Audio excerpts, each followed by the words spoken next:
ikawa imeunganika na eneo la kiibada, au hali yako ya kiroho inaweza kuunganika na ardhi. Bwana Yesu asifiwe sana. Ibada. Sijui kama kuna watu watakuwa wananielewa hapa. Kuna mahali unaweza ukaenda au ukafika, hali yako ya ibada ikashuka. Hujisikii kwenda kanisani, hujisikii kuomba, hujisikii kufunga, hujisikii kusoma Biblia. Amen. Na kuna mahali ukikaa, hali yako ya kumwabudu Mungu inainuka. Kwa wakati mwingine shida sio umevamiwa na pepo. Shida ni mahali ulipo, ardhi ulionayo au ardhi uliopo. Ndio maana kuna wengine wakati yuko nyumba ya kupanga alikuwa na moto wa ibada, tangu amejenga, moto wa ibada umefanya nini? Umekwisha. Alikuwa anaomba, alikuwa anafunga, alikuwa anasoma neno, hali yote imefanya nini? Kwa sababu wakati mwingine eneo ulilopo, ardhi inaweza kuruhusu ibada au ikazuia ibada. Naongea na watu wa Mungu hapa. Kumbuka nataka tuingie kwenye kuombea ardhi. Bwana Yesu asifiwe sana. Hapo naomba nikupe maandiko mengi kidogo. Andiko la kwanza kitabu cha Zaburi sura ya 137 mstari wa kwanza mpaka wa 4. Zaburi 137 mstari wa kwanza mpaka wa 4. Uwe na amani. Tutatumia dakika kwa haraka, tutamaliza haraka tuingie kwenye maombi. Zaburi 137 mstari wa kwanza mpaka wa 4. Biblia inasema, kando ya mito ya Babeli ndio ndiko tulikoketi, tukalia tulipoikumbuka Sayuni. Katika miti iliyo katikati yake tulivitundika vinubi vyetu, maana huko walituchukua mateka. Walitaka tuwaimbie na walituonea, walitaka furaha. Tuimbe baadhi ya nyimbo za Sayuni, tuimbeje wimbo wa Bwana katika nchi ya ugeni. Biblia inasema Israeli wakachukuliwa mateka, wakapelekwa mpaka Babeli. Na walipofika Babeli, watu wakataka waimbe nyimbo za Bwana, lakini wao walivitundika vinubi, wakasema tutawezaje kuimba nyimbo ya Bwana katika nchi ya ugeni? Pointi yangu ni nini? Kuna maeneo yana resist uwepo wa Mungu unapokuwepo. Kuna ardhi zinafunga milango katika ulimwengu wa roho unapokuwepo. Kwa hiyo unajikuta ukikaa katika ardhi ya namna hiyo, kila ukitaka kuomba mambo ni magumu. Kila ukitaka kuomba mambo yanakuwa mazito. Kila ukitaka kufunga mambo yanakuwa mazito. Bwana Yesu asifiwe sana. Kwa sababu katika ulimwengu wa roho, anga la eneo hilo limefunga kwenye hiyo ardhi.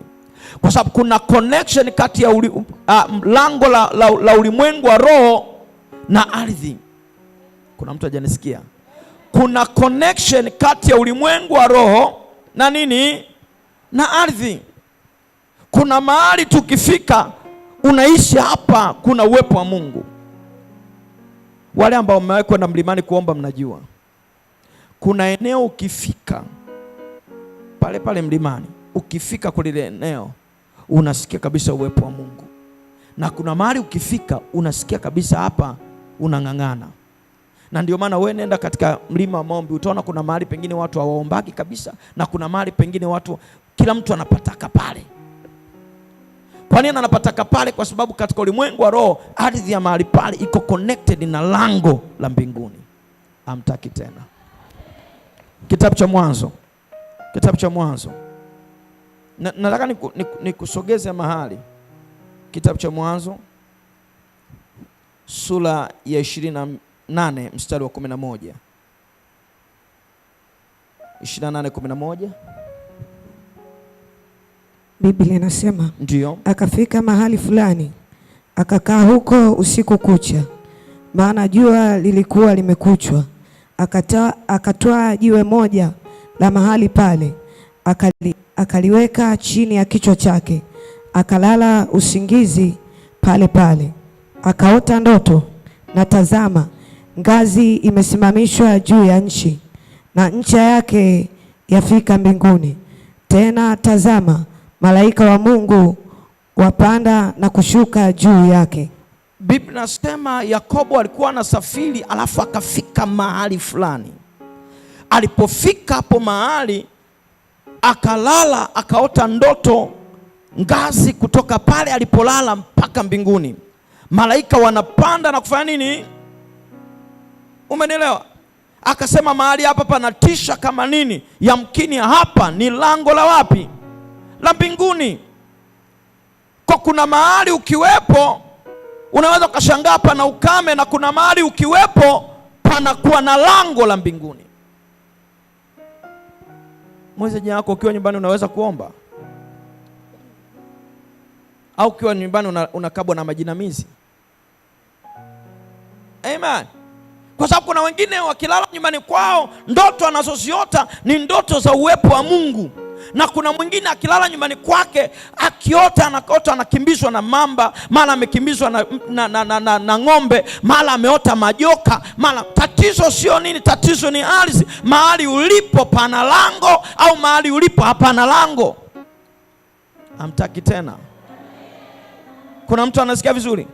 Ardhi ya mahali ina maana katika ulimwengu wa roho, na ndio maana ni muhimu sana kuiombea ardhi ya mahali ulipo. Kwa nini leo tunaweka wakfu ardhi zetu? Umenunua kiwanja, unamuita mtumishi wa Mungu, naomba upaweke wakfu. Umepanga nyumba, unaambia Mungu, naomba mtumishi wa Mungu njoo, naomba uweke wakfu hapo. Kwa nini? Kwa sababu mtumishi wa Mungu ana uwezo wa kuisimika madhabahu ya Mungu, akatengeneza lango la mbinguni ukiwa hapo. Naongea na watu wa Mungu hapa. Naongea na watu wa Mungu hapa. Kwa sababu hizi ardhi hatujui mmiliki wa kwanza alikuwa nani, alikuwa anafanya nini, na alikuwa anaabudu nini. Kwa unakuta umenunua tu eneo, umejenga nyumba yako, unashangaa tangu umejenga pale watoto wanafeli. Tangu umejenga pale unashangaa watoto hawataki ibada tena. Tangu umejenga pale afya imekuwa shida. Tangu umejenga pale uchumi wako unaporomoka. Unajiuliza shida iko wapi? Kumbe shida sio kwamba umelogwa, sio kwamba uko katikati ya wachawi. Uko katika ardhi ambayo katika ulimwengu wa roho haina lango. Mwanzo 22 pale, Mungu anataka Ibrahim amtolee sadaka. Tumeelewana? Mungu anataka Ibrahim amtolee nini? Sadaka. Mwanzo 22 pale. Mwanzo 22 mstari wa 5 na mstari wa pili na wa 5. Wa pili, wa 3 na wa 4, wa 5. 22. Mwanzo 22 mstari wa 2 na wa 3. Ndio. Biblia inasema, akasema, mchukue mwanao, mwana wako wa pekee, umpendaye, Isaka, ukaende zako mpaka nchi ya Moria, ukamtoe sadaka ya kuteketezwa huko juu ya mlima mmojawapo nitakaokuambia. Mungu anamwambia Ibrahim, chukua Isaka uende katika mlima Moria. Na katika mlima Moria kuna milima mingi, nitakutajia mmojawapo. Pale ndio utoe sadaka. Kwa nini Mungu anakuwa very interested na eneo? Sio kama unaona hicho kitu au hujakiona. Haleluya. Uende mpaka kwenye eneo fulani, hapo ukatoe nini? Sio tu kila mahali. Kuna mahali nenda, nitakuonyesha hapo kwenye hilo eneo ndio utoe sadaka. Kuna mtu hajaelewa? Nataka tujiulize hili swali tena mara nyingine. Amen. Naomba mtu mmoja nisome kitabu kile cha Samueli wa pili. Samueli wa pili 24 mstari wa 17 mpaka 19. Samueli wa pili.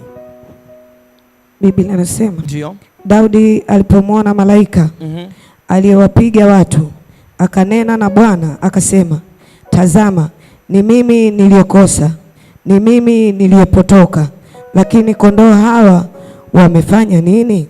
Mkono wako na uwe juu yangu na juu ya nyumba ya baba yangu. Siku hiyo Gadi akamwendea Daudi akamwambia, haya, kwea wewe ukamwinulie Bwana madhabahu penye kiwanja cha Arauna Yabusi Bwana Yesu asifiwe. Hapa Daudi amemkosea Mungu na Mungu anaipiga nchi kwa tauni. Daudi anaenda mbele za Mungu na kumwambia Mungu, ni mimi ndiye niliyokosa. Hao watu nao wazibu hawajakosa kitu. Adhabu yako iwe juu yangu na juu ya nini? Wale waliokopo Jumapili nilifundisha habari ya toba, kama mnakumbuka. Amen.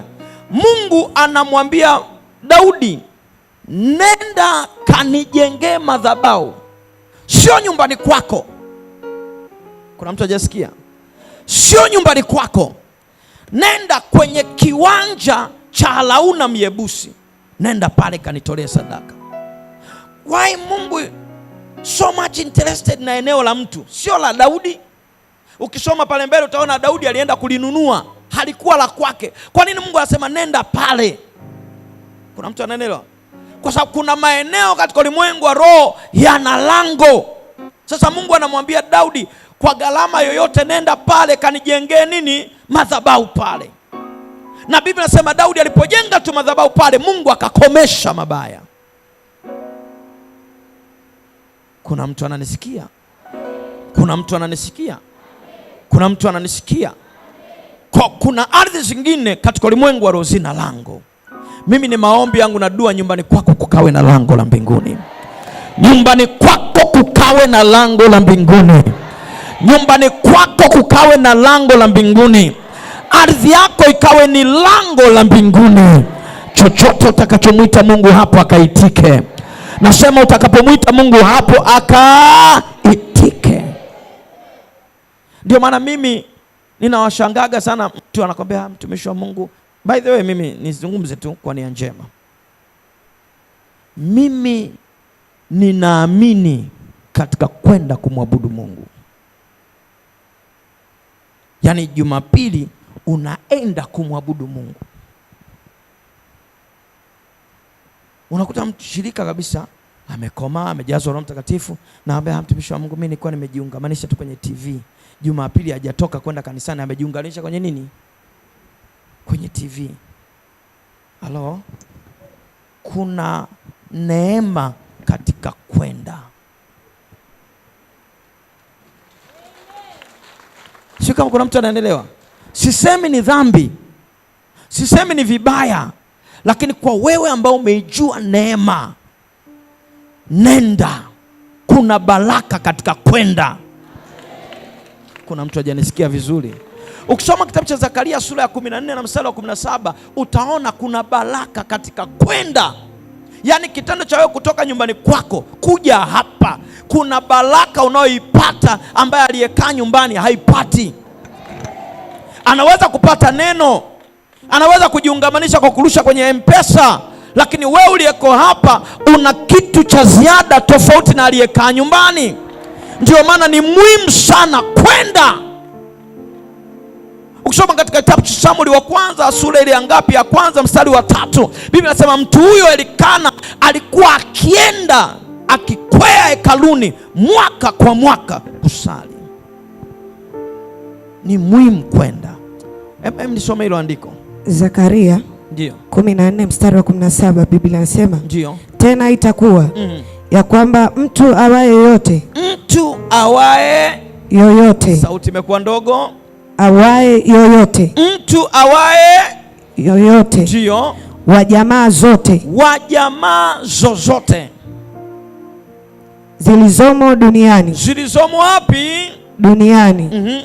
Asiyekwea kwenda Yerusalemu, ndio, ili kumwabudu mfalme Bwana wa majeshi, mvua haitanyesha kwao. Anasema mtu yoyote asiyekwenda kumwabudu mfalme, mvua haitanyesha. Sasa usifikiri ni mvua hii. Amen. Sizungumzii vuli, sizungumzii masika, nazungumzia mvua ya baraka. Kuna mahali Mungu amepaweka kwa jina lake, kuna lango la mbinguni, kwea nenda kamwabudu mfalme. Kuna mtu ananisikia hapo? Unaweza kuniongeza dakika 5 au 10 nimalizie? Bwana Yesu asifiwe. Sasa lazima, kwa nini tuombe ardhi? tunapotaka kuombea ardhi sasa, jambo la kwanza lazima tushughulike